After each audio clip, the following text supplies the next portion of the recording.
Assalamualaikum warahmatullahi wabarakatuh. Alhamdulillah, wassalatu wassalamu ala rasulillah wa ala alihi wa sahbihi wa mawalah. Raditu billahi rabba wa bil islami dina wa bi muhammadin nabiyya wa rasulah. Amma ba'du. Hadirin para jamaah salat maghrib Masjid Baitul Muttaqin rahimakumullah yang kami muliakan. Terlebih dahulu tentunya marilah kita panjatkan puji syukur kita kehadirat Allah Subhanahu wa taala. Alhamdulillah pada malam hari ini maghrib Allah masih selalu mencurahkan karunia nikmatnya kepada kita, berbagai macam nikmat-nikmat Allah yang kita dapatkan, kita peroleh. Dan satu dari sekian nikmat-nikmat tersebut, kita masih tetap dikaruniai nikmat berupa kesehatan. Sehingga dengan nikmat sehat, maghrib malam hari kita bisa melangkahkan kaki kita berangkat dari rumah kita masing-masing menuju rumahnya Allah, yaitu Masjid Baitul Muttaqin, guna memenuhi undangan atau panggilan Allah melaksanakan salat maghrib berjamaah. Dan sehabis salat maghrib kita bisa membagi waktu di kesibukan waktu sehari-hari. Memang banyak kesibukan, tapi kita masih bisa menyempatkan waktunya digunakan untuk ngaji bersama-sama bareng-bareng atau ta'lim seperti yang akan kita laksanakan pada malam hari ini.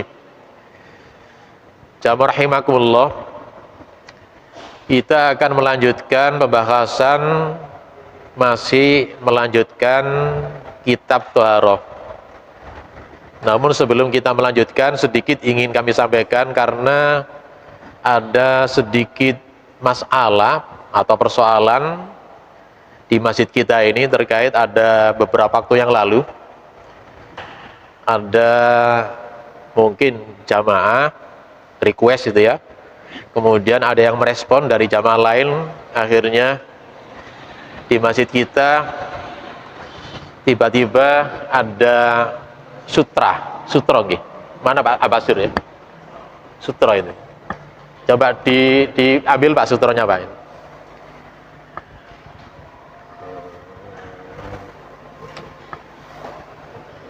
Jadi masalah sutra memang di kalangan ulama terjadi perdebatan panjang atau khilafiyah itu.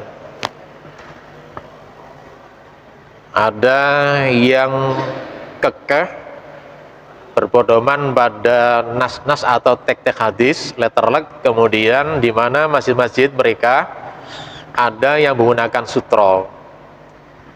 Lalu bagaimana sih pendapat Muhammadiyah? Ini penting kita ketahui, jamaah rahimakumullah ya. Karena Muhammadiyah juga punya pandangan yang mungkin pandangannya berbeda dengan umat Islam atau kelompok yang lain itu. Oleh karena itu malam hari ini pembahasan secara khusus masalah sutra akan kami sampaikan itu.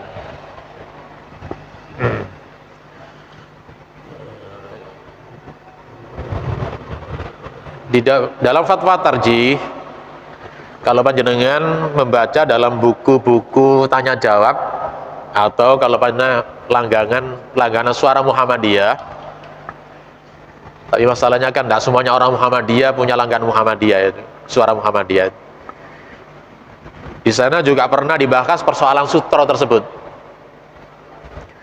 Di dalam majalah tersebut diberikan judul tulisan fungsi sutra dalam sholat atau kegunaan sutra dalam sholat. Dan diawali dari sebuah pertanyaan, mari kita perhatikan dari seseorang atau jamaah, disampaikan ke majelis tarjih pusat. Nah ini ya, betul ya.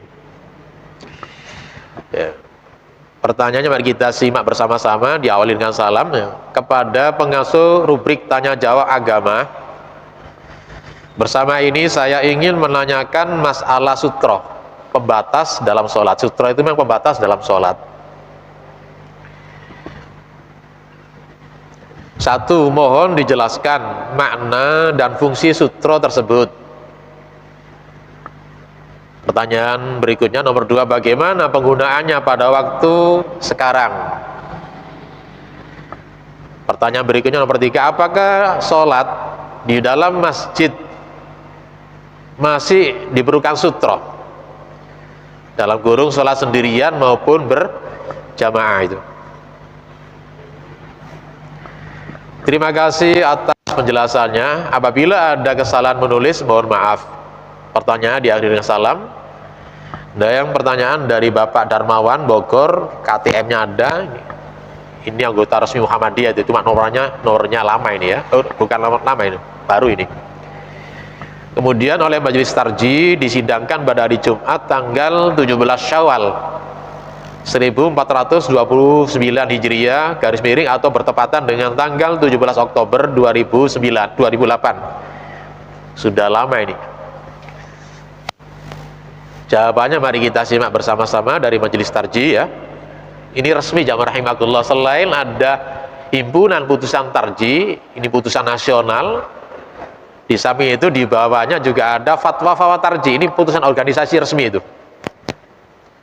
Karena lembaga tersebut diberikan kewenangan untuk menjawab persoalan-persoalan agama oleh PP Muhammadiyah. Baik, kita simak bersama-sama jawabannya. Pertanyaan yang hampir sama pernah pula diajukan kepada tim fatwa agama Majelis Tarji dan Tajdid pimpinan pusat Muhammadiyah beberapa waktu yang lalu, dan telah dijawab dan dimuat di rubrik Tanah Jawab Agama majalah Suara Muhammadiyah. Namun demikian, agar lebih jelas, berikut ini jawaban atas pertanyaan saudara.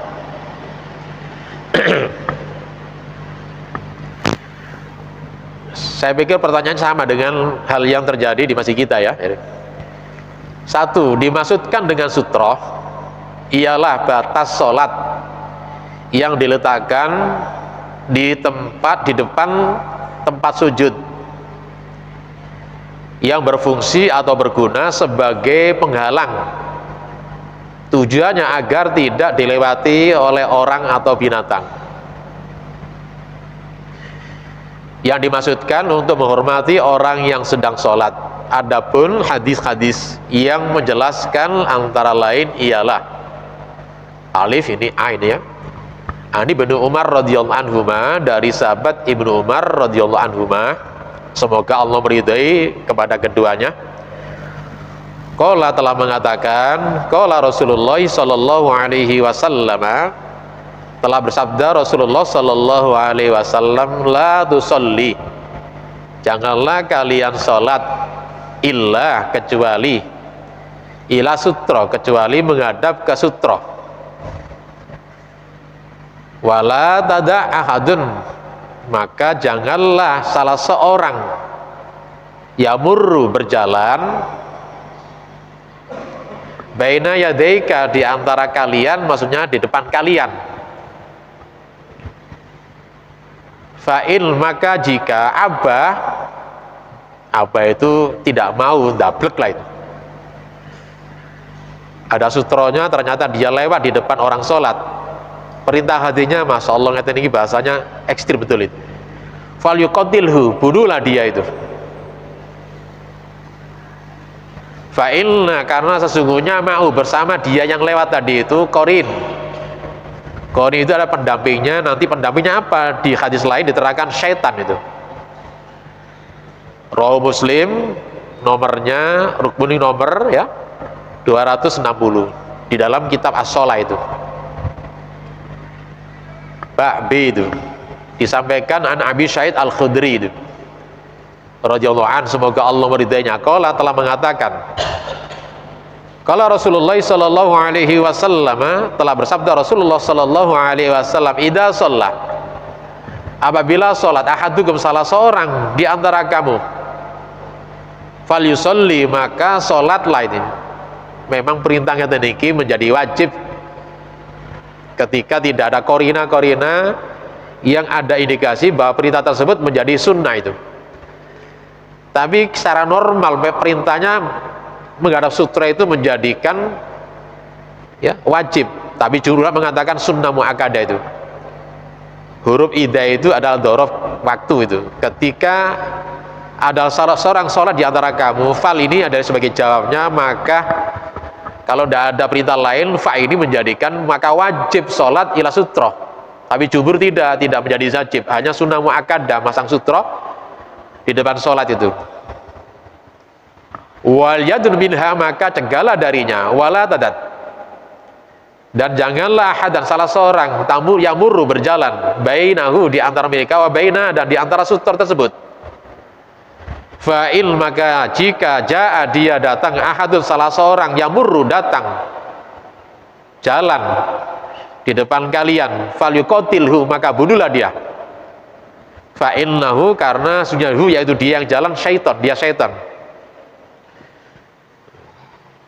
Hadis di Abu Dawud nomornya 697 dalam kitab sholat juga itu.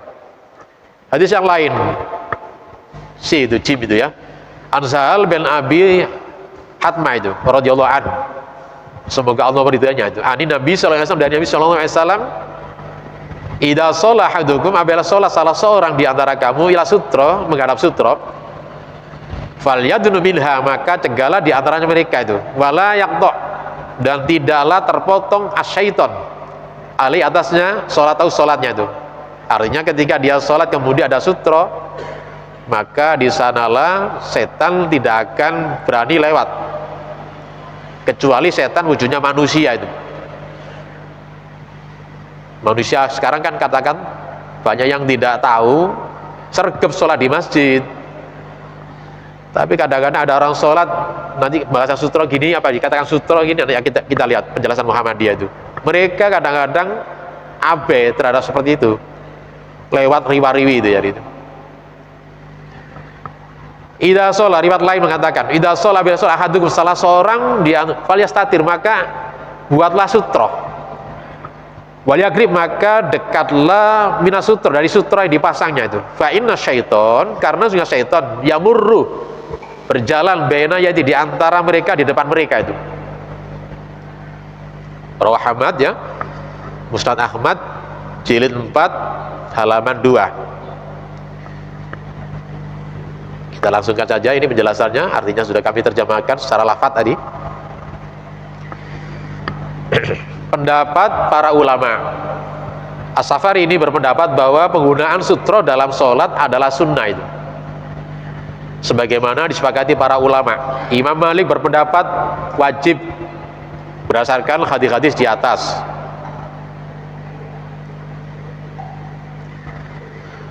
Abu Ubaidah berpendapat bahwa makmum tidak wajib menggunakan sutra.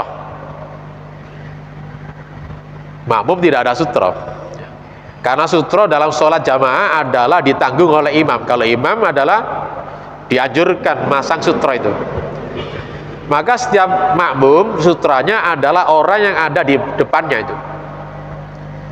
Setiap makmum yang berada di shaf yang paling depan mencegah orang lewat di depannya itu.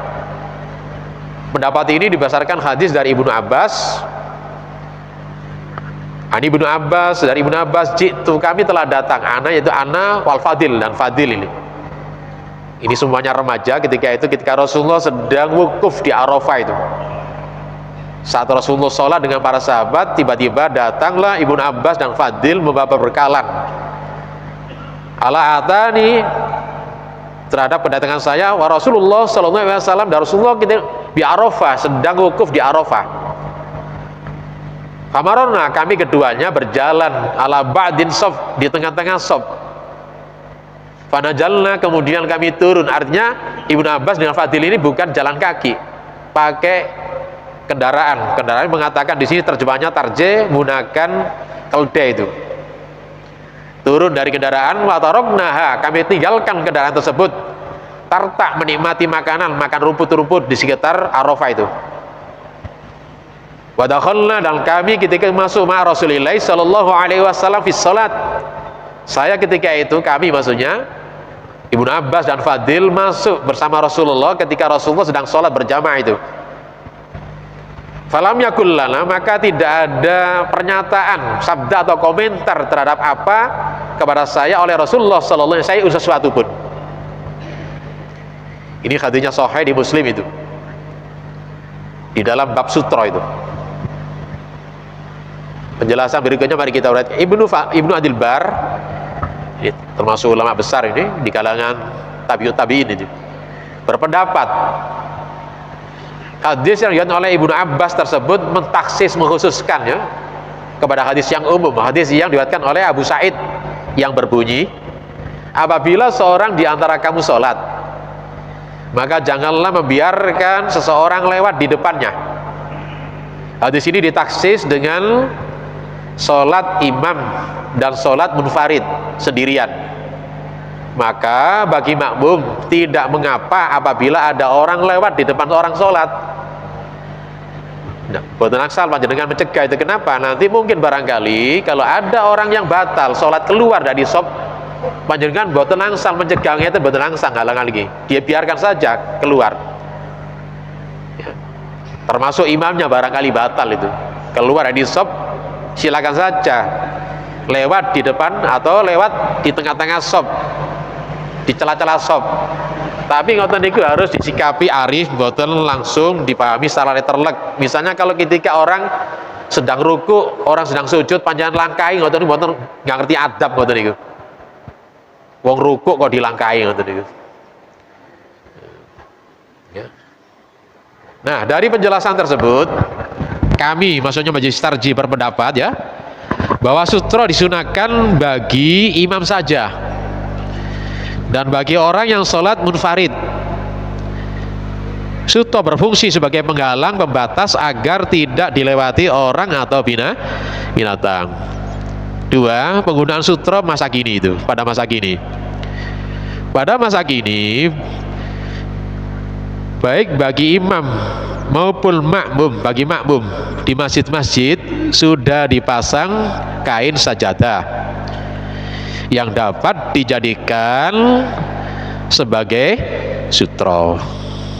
Maka tidak perlu lagi memasang sutra secara khusus. Itulah pendapat Muhammadiyah. Jadi kalau sudah seperti ini jamaah rahimakumullah ya, tidak perlu memasang ngeten. Kalau panjenengan ragu-ragu lagi, panjenengan misalnya ada di depan ngeten ini kosong, panjenengan mepet ke tembok. Tembok ini bisa dijadikan sutra. Ada hadis lain ketika itu Rasulullah berjalan-jalan melewati celah-celah pegunungan. Kemudian Rasulullah saat sholat, kemudian Rasulullah sholat bersama-sama sahabat. Rasulullah kemudian menghadap ke batu-batu besar. Batu besar dijadikan sutra oleh Rasulullah. Maka bagi imam tentu kalau sudah ada mihrab paimanan itu buat perlu, di depannya dipasangnya itu buat perlu. Kenapa? Karena tembok ini sudah berfungsi sebagai apa? Sutra. Apabila kalau kita mengkaji lebih dalam lagi jamaah rahimakumullah, di dalam pembahasan panjang lebar dalam saranya Bulughul Maram, An-Sun'ani Subulus Salam mengupas panjang lebar berapa sih ukuran sutra. Di antara ulama punya pendapat kalau Imam Ahmad sutra itu ya sebesar 1 dirok, karena merujuk pada hadisnya ketika itu Rasulullah sholat di tanah lapang, kemudian Rasulullah ketika itu minta diambilkan semacam tongkat, semacam tombak. Ada kadang-kadang Rasulullah pakai pelana unta Rasulullah ditaruh di depannya. Maka kata Imam Ahmad, sutra itu setidaknya sepanjang apa, setinggi ini. Siapa nggak? Sedirok ya, gitu. Jasta itu.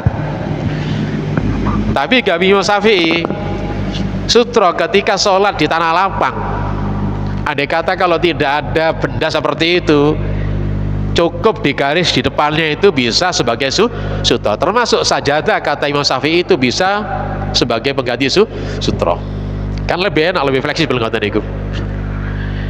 Jadi panjenengan kalau sudah ngoten niki, ya, enten orang sholat, hormatilah. Panjenengan pun lewat di sini itu. Lewatlah kalau orang sendirian itu ya. Tapi kalau makmum tidak ada masalah. Kalau misalnya batal, panjenengan lewat di tengah-tengah shop, bukan ada masalah itu. Manakala kalau ada orang sholat sendirian, tiba-tiba dia di sana sholatnya di belakang, menghadap ngeten garis, hormati panjenengan, jangan lewat di depannya itu. Lebih mantap mungkin panjenengan punya benda, misalnya bawa kunci sudah motor, dikasihlah di depan itu sebagai tanda, bukan apa-apa itu. Lebih mantap lagi itu. Atau mungkin panjenengan lebih mantap lagi sholatnya jangan di sana, menghadap di sini mepet tembok. Itu lebih mantap lagi, enak itu. Ya jadi itu. Artinya jamaah rahimakumullah, di masjid-masjid kita pendapat Muhammadiyah ngeten niki tidak perlu lagi digunakan. Mungkin ngeten niki perlu di tanah lapang. Ya, di lapangan monggo silakan ngeten niki, atau mungkin pakai sajadah sudah cukup. Nah, kalau lapangannya misalnya pakai, misalnya ada pasir-pasirnya, cukup digaris, kalau misalnya tidak apa-apa, itu berfungsi sebagai sutra. Manakala kalau ada orang lewat, panjenengan punya kewajiban atau hak untuk melarang orang yang lewat. Kalau misalnya dia abah, dablek mokong, dalam bahasa fal yuqatilhu, bayangkan itu, saya begitu kerasnya itu, dibunuh itu, karena dia sebenarnya bukan manusia lagi. Di samping mereka itu adalah setan. Jadi itulah kalau kita bunyinya teknya hatinya seperti itu. Monggo, ini penjelasan dari Majelis Tarjih. Kesimpulannya, masjid kita sudah tidak memerlukan sutra yang ini buat pula ya, buat perlu lagi, sehingga ke depan sudah nggak usah diperdebatkan lagi ya. Jadi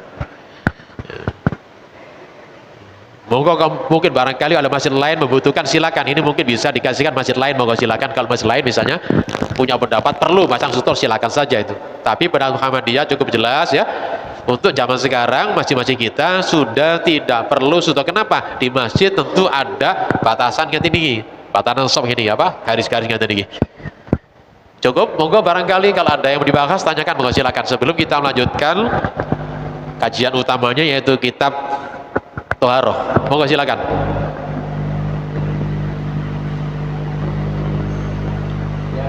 Nggih.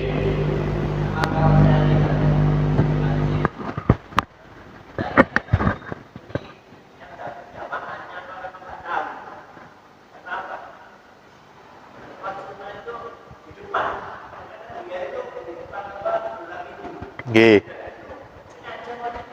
Nggih.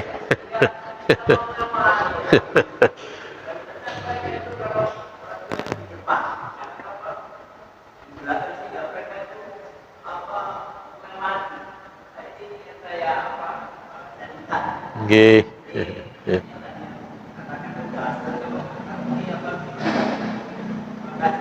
Nggih. Ya kenapa? Kalau kenapa itu jawabannya macam-macam Bapak. Nggih. Kenapa dia sholat misalnya di samping pintu, atau kenapa di belakang ya? Yang tahu ya yang bersangkutan Bapak ya. Sengaja atau tidak, wallahu alam. Kalau sengaja mungkin ya dia mungkin ya mungkin kalau sengaja sholat di belakang, barangkali mereka mungkin belum lengkap pemahaman tata cara sholat sendirian atau sholat sunnah itu ya. Mungkin dia punya alasan di belakang kan sudah ada sutra, monggo silakan, alasan begitu tidak apa-apa itu. Tapi kalau kita melihat cara sholat kita, utamakan kita menempati shot yang depan dulu kita penuhi, nanti yang menyusul di belakang, kan enak tertib ngoten niku. Kenapa? Karena yang utama sholat kita itu ya, awal apa namanya, khairu suhfil rijal, sebaik-baiknya sopnya bapak-bapak laki-laki, awalua yang pertama, wasarua akhirua yang baik, yang jelek maksudnya pahalanya berkurang adalah yang akhir sopnya bapak-bapak. Berbeda dengan ibu-ibu, wa khairu suhfil nisa, sebaik-baik sopnya perempuan bukan yang di depan, akhirua yang belakang. Sehingga kalau kita notop sopnya ibu-ibu, bukannya depan dipenuhi, belakang dulu itu. Kecuali kalau misalnya sudah ada pembatas ngeten niki, tembok ngeten niku, monggo di depan dipenuhi itu. Tapi kalau tidak ada pembatas, ibu-ibu yang terbaik bukan yang depan sopnya, yang paling belakang. Kenapa kata ulama? Karena yang paling belakang ini adalah tentu di sini lebih terjaga daripada sop yang di depan dengan laki-laki. Jadi itu. Baru nanti kira-kira nanti mungkin ada yang longgar, bukan yang belakang kalau ibu-ibu. Yang longgar adalah sop yang paling depan bagi ibu-ibu. Kalau bapak yang paling longgar bukan yang di depan. Ketika ada kelonggaran sop, kanan kirinya adalah sop yang paling belakang. Itu sop bagi bapak ya. Jadi utamakan tempati dulu yang depan. Kalau sudah tahu begini, nanti monggo silakan jangan dibiasakan di belakang. Mungkin ada maksud tertentu barangkali Pak. Cari tembok barangkali sendena jadi itu. Ya, jadi itu. Jadi utamakan di depan dulu dipenuhi jadi itu. Dan termasuk sop kalau sudah depan penuh, monggo di belakang untuk menyusul itu. Sudah tidak perlu lagi pakai ngeten niki, nanti ibaratkan orang duduk atau dengan garis itu dianggaplah sebagai sutra panjenengan kalau panjenengan melaksanakan sholat sunnah. Begitu ya. Jadi kenapa tadi jawabnya macam-macam Pak? Ya tergantung orangnya ya. mungkin cari sandaran, mungkin senang di belakang, ya begitu, mau silakan itu. Ya, jadi itu. Yang lain barangkali cukup nggih Pak nggih. Silakan yang lain kalau ada. Nggih. Jadi monggo nanti ke depannya supaya apa namanya, supaya tidak menjadikan masalah lagi, dan ngeten iki ini kan barang, kalau masjid kita kan sudah tidak berguna lagi Pak ini. Monggo barangkali bisa dikasihkan kepada masjid-masjid yang punya faham, barangkali masih perlu sutro, silakan dikasihkan kepada masjid-masjid yang jamaahnya ya, jamaahnya punya faham bahwa di masjid tetap menggunakan sutro. Silakan saja. Muhammadiyah punya pendapat yang berbeda dengan mereka-mereka itu. Saling menghormati perbedaan tersebut. Inilah memang keragaman di dalam pemahaman masalah fikih. Tentu tidak bisa lepas adanya perbedaan pendapat atau khilafiyah itu. Baik, kita lanjutkan sekarang pada kajian utamanya itu.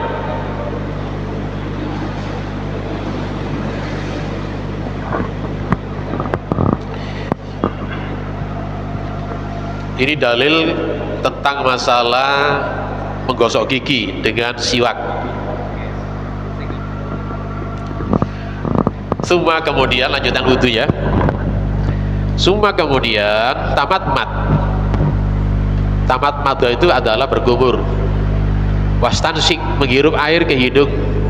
Min dari kafin, telapak tangan, bukan dua ya. Wahidin, satu telapak tangan. Panjenengan perhatikan ya.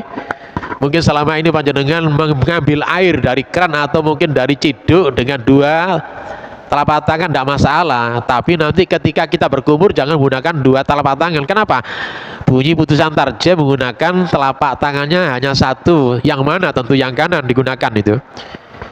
Kemudian wastansir, di terjemahan Tabitin tidak terjemahkan, maka kami terjemahkan wastansir itu adalah disemburkan, dikeluarkan. Ini saya kasih tanda ini kurung. Di APT tidak ada terjemahnya itu. Wastansir itu. Wastansir adalah mengeluarkan atau nyemprotkan air dari hidung kita dan dari yang kita punya. Oh, masya Allah. Oke. Ngapunten. Luru rek. Oke, ngapunten. Oke. Tak pegang biar agak anu bagi. Taf'alu lakukan dzalik yang demikian salah sama maksudnya 3 kali. Jadi kumur-kumur menghirup air ke hidung ya. Ini menggunakan satu telapak tangan. Telapak tangan yang kanan, kemudian setelah itu airnya disemprotkan keluar dan dilakukan 3 kali. Merujuk hadis sebagaimana diterangkan pada hadis Khomron al-Mutaqaddim anifan yang lalu, kami kasih kurung nih nomornya nomor 3. Di terjemahnya tidak ada yang lalu itu. Anifan itu yang lalu ya. Tapi terjemahnya adalah karena hadis Khomron tersebut nomor 3. Ini adalah kami kasih tambahan firmit salasa. Dan hadis lain wali hadisin Ali radhiyallahu an, dari hadis Ali semoga Allah fi sifatil wudu, tentang keterangan cara-cara berwudu. Summa kemudian tamat mado, kemudian Rasulullah berkumur-kumur wastansir, dan Rasulullah membuang airnya, saling melengkapi. Di hadis lain Khomron ya, kumur-kumur sekaligus menghirup air ke hidung salasan 3 kali. Istinsar ini menyempurkan, nyembur tadi menggunakan hadisnya hadis Ali itu. Jadi jamaah rahimakumullah, kalau kita menggunakan satu hadis, cara beribadah kita nggak bisa sempurna kalau kita tidak menggabung-gabungkan dari berbagai macam riwayat hadis. Akhraja Abu Dawud wa Nasa'i, hadis ini diriwayatkan atau diriwayatkan oleh Abu Dawud dan Imam Nasa'i. Dan hadis lain dari Abdillah bin Zaid fi sifatil wudu, tentang masalah cara-cara berwudu. Summa kemudian adkhala yadahu, kemudian Rasulullah masukkan tangannya. Dimasukkan kemana? Apa ke telinga ini? Apa ke hidung? Tidak. Dimasukkan di sini adalah ke mulut kita. Gunanya apa tangan dimasukkan? Fungsinya manakala kalau panjenengan wudu tidak menggunakan kayu arok, gak gawa siwak, gak gawa sikat gigi, maka ngeten iki panjenengan gunakan untuk gosok, dimasukkan ke mulut kita. Ini sama dengan fungsinya sama dengan siwak. Bukan ya tahu dimasukkan ke telinga, di hidung, tidak. tangan kita dimasukkan ke mulut kita, digunakan untuk nyikat mulut atau gigi kita. Jadi summa yadkhulahu, dimasukkan, kemudian tangannya itu Rasulullah mat, maka Rasulullah di sini berkumur. Kenapa difahami begitu? Karena Rasulullah di sini masukkan tangannya disertai berkumur-kumur. Tentu sini dimasukkannya adalah di mulut beliau. Wastan sako, kemudian Rasulullah menghirup air, bukan kemudian ya, langsung di sini Rasulullah menghirup air ke hidungnya. Jadi ingatan, boten bisa menghirup air dengan apa namanya kumur-kumur adalah satu perbuatan. Kalau kita membaca Bulughul Maram penjelasan dari Abdul Qadir Hasan dipisahkan di sana, tapi kita tidak. Kumur-kumur dengan menghirup air ke hidung adalah satu perbuatan.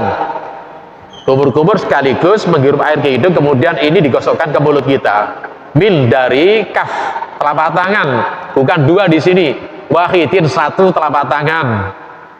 Mungkin ketika panjenengan ngambil di kerannya dua telapak tangan tidak masalah, tapi ketika kumur-kumurnya boten dua telapak tangan loh, cuma satu telapak tangan itu. Sekaligus dimasukkan apa? Jari kita ke mulut kita untuk menggosok gigi kita itu. Kalau kita tidak sempat membawa siwak atau tidak sempat membawa sikat gigi itu. Ya fa'alu, dilakukan dalik yang demikian salasa, tiga, maksudnya tiga kali. Muttafaqun alaih, Bukhari Muslim. Itulah tentang penjelasan masalah kumur-kumur sekaligus menghirup air ke hidung, dan dilakukan ya tiga kali, dan mengambil airnya silakan mungkin dengan dua tangan, tapi ketika berkumur-kumur menggunakan telapak tangan yang satu. Ada lagi hadis yang lain dari Abu Hurairah, amara Rasulullah merintahkan al-madmadi, ini adalah menggunakan, kenapa al-madmadi tidak menggunakan fi'il amar? Karena sesungguhnya sebetulnya hadis ini diawali dengan perintah itu. Ini wal madmadi ada tambahan itu, dan berkumur istisqa dan menghirup air ke hidung. Rawi Daruqutni itu. Bahkan di sini penjelasan tarji menghirupnya wabalik sungguh-sungguh fihima, dalam keduanya. Maksudnya berkumur-kumur dan menghirup air memang sungguh-sungguh. Malam selama tidak takun kalian berada soiman, selama tidak puasa, silakan panjenengan berkumur dan menghirup air sungguh-sungguh. Kalau tidak puasa, kalau puasa jangan. Di hadis ini ada hadis lakit dan sobro. Asbil wudu, sempurnakanlah wudu. Wa khallil, dan celah-celah baina asobi, di antara celah-celah jari-jari, baik jari-jari kaki maupun jari-jari tangan. Wa balik, dan sempurnakanlah, sungguh-sungguhlah fil istisaq, ketika menghirup air ke hidung, illa, kecuali antakuna, kecuali kalian berada soiman, dalam keadaan puasa. Akhraju Abaa, diriwayatkan oleh 4, wa Ibnu Khuzaimah. Kami blok merah karena apa? Karena Ibnu Khuzaimah di sini diketik menggunakan hak bukan kha dalam HBT. Aslinya pakai kha itu. Terketik ngeten iki hurufnya itu. Sehingga bukan kha tapi Khuzaimah. Sedangkan tulisan yang benar adalah huruf kha, Khuzaimah itu. Allah alam ya, itulah salah ketik di HBT. Yang benar bukan pakai hak tapi kha, Ibnu Khuzaimah itu. Wafiri aja daulabi, ada yang dari Labi Soha Ibnu Khotton, di Soha Ibnu Khotton isnadnya, idza tawaddata, apabila kalian berwudu, fablik, maka sungguh-sungguhlah fil madmadiyah, ketika dalam berkumur-kumur, wal insaki, dan ketika menghirup air ke hidung, malam selama tidak takun kalian berada soiman, dalam keadaan puasa. Kalau puasa jangan. Baik, sampai di sini dulu barangkali dari pasal tadi. Mungkin ada yang mau dibahas, ditanyakan, monggo silakan ditanyakan kembali, monggo silakan.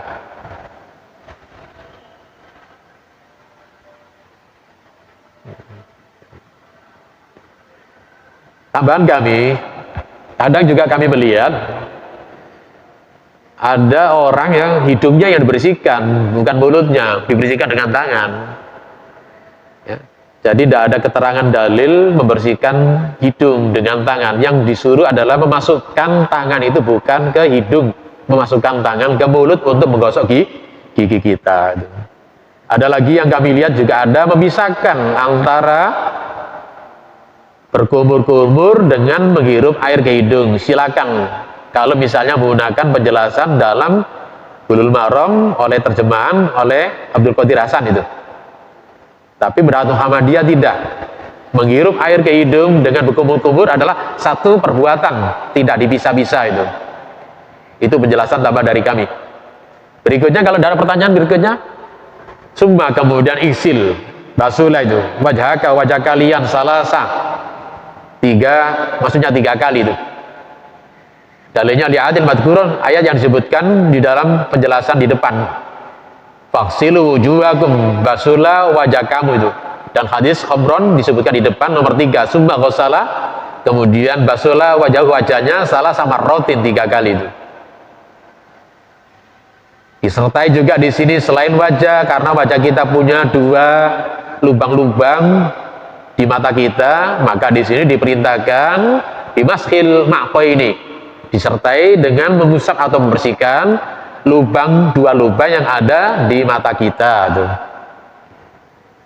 Ada hadis Abu Daud bisnadin jaidin dengan sanad yang bagus an Abi Umamah, dari Abi Umamah kana Rasulullah sallallahu alaihi wasallam adalah sungguh ya salam yamsahu, Rasulullah mengusap.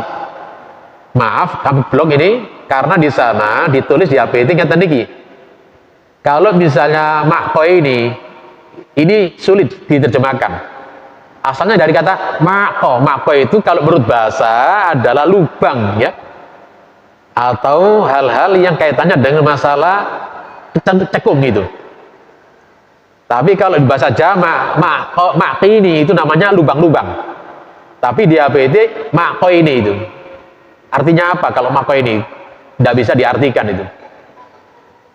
Fil wudu, dalam berwudu. Tapi di dalam putusan tarjenya korornya sangat jelas menggunakan ngeten niki hamzah atau alif ini. Maqo ini yang benar itu. Ya, ngeten niki yang benar. Dan mengusap 2 lubang yang ada di mata kita ketika kita mengusap atau membasuh wajah itu. Maka catatan kami terketik di APT maqo ini itu. Huruf mimnya dibaca panjang. Memang panjang aslinya itu. Tapi kalau mufrad tunggal maqo itu artinya 1 lubang, 1 cengkungan itu.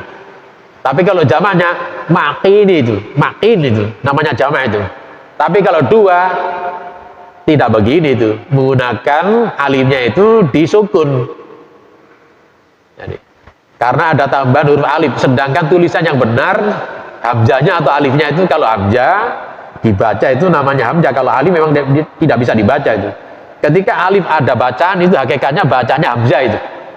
Adalah maqo ini itu, artinya 2 lubang atau cekungan. Jadi maksudnya panjenengan nyuwun sewu, ketika wudu di samping digosok-gosok ya, wajah kita, jangan lupa lubang-lubang di mata kita ini kita bersihkan. Nah, bersihkan. Entah panjenengan mari turu habis tidur atau tidak, pokoknya perintahnya ngoten niku karena ada hadisnya nanti. Ya, jadi itu dibersihkan. Dan itu pun di sini membasuh wajah diperpanjang dari batasan minimnya. Wa itoli, panjangkan ghusli, membasuhnya itu. Merujuk pada keterangan 5 sabata min hadis Abi Hurairah.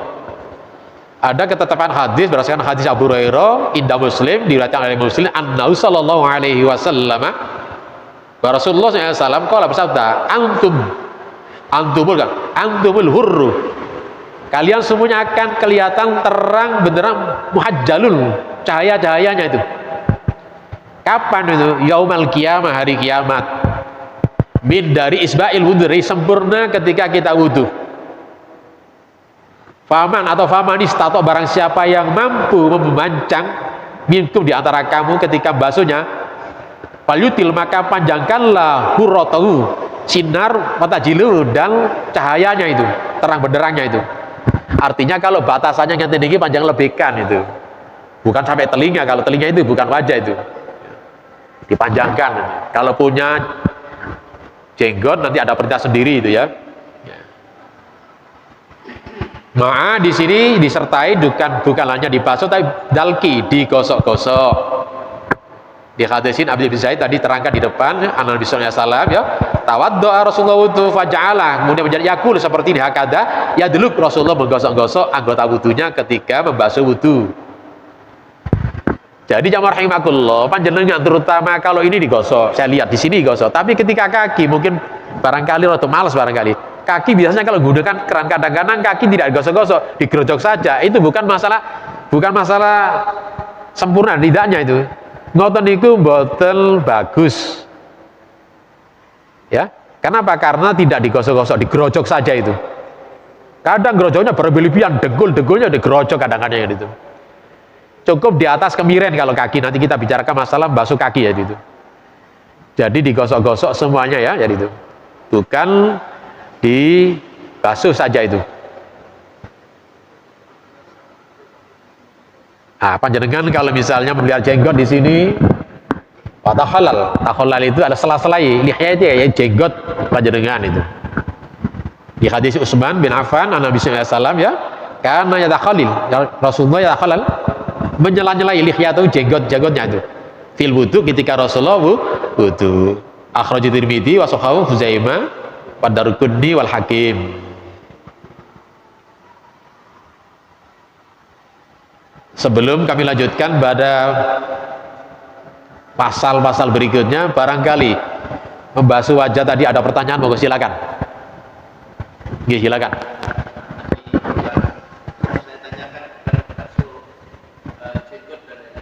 Nggih.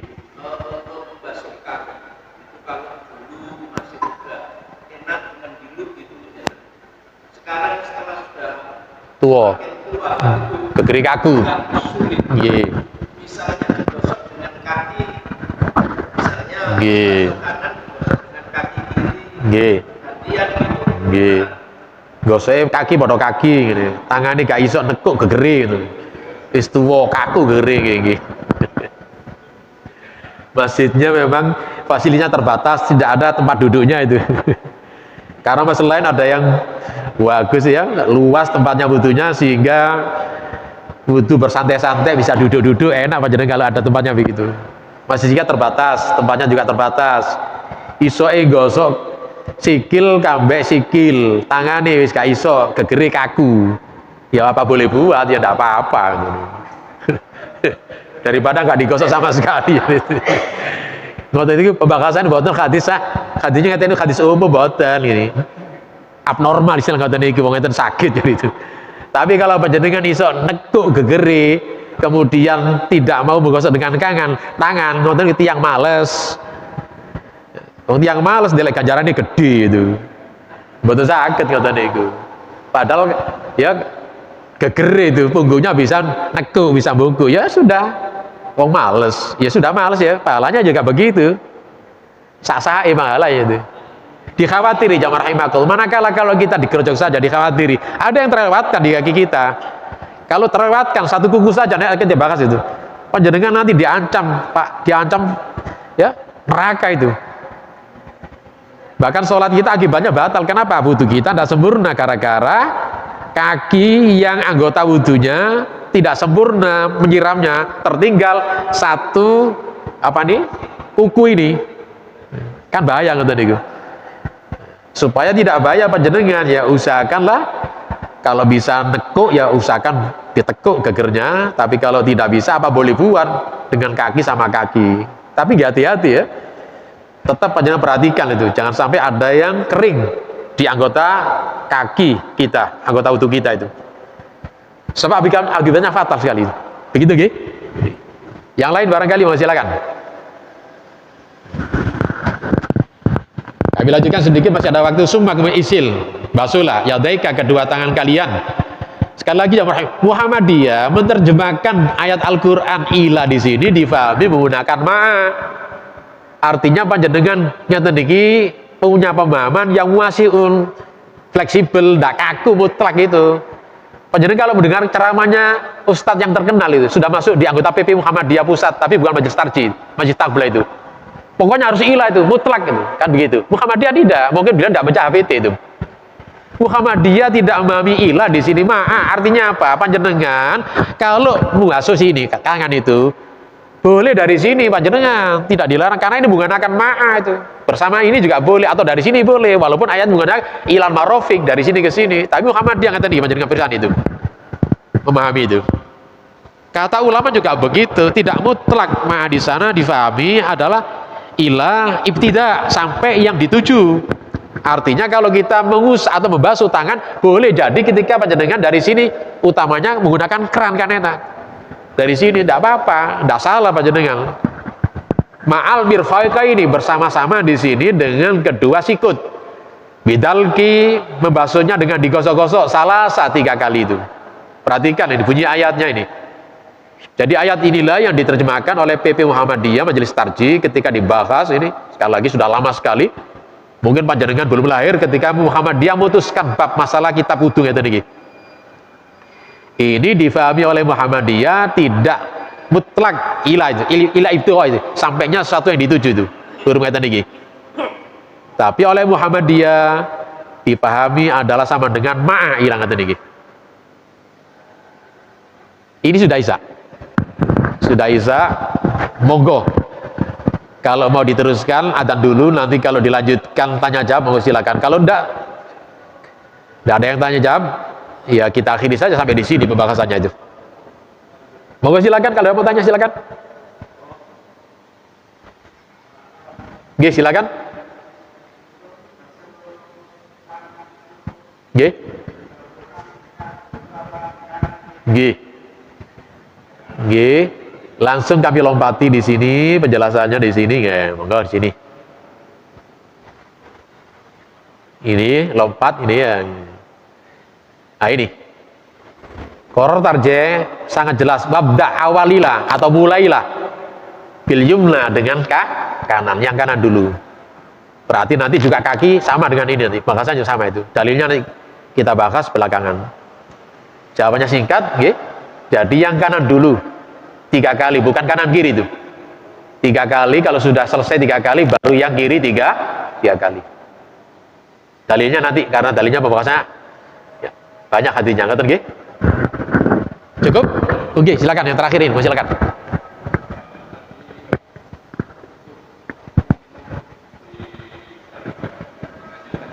Oke. Dun?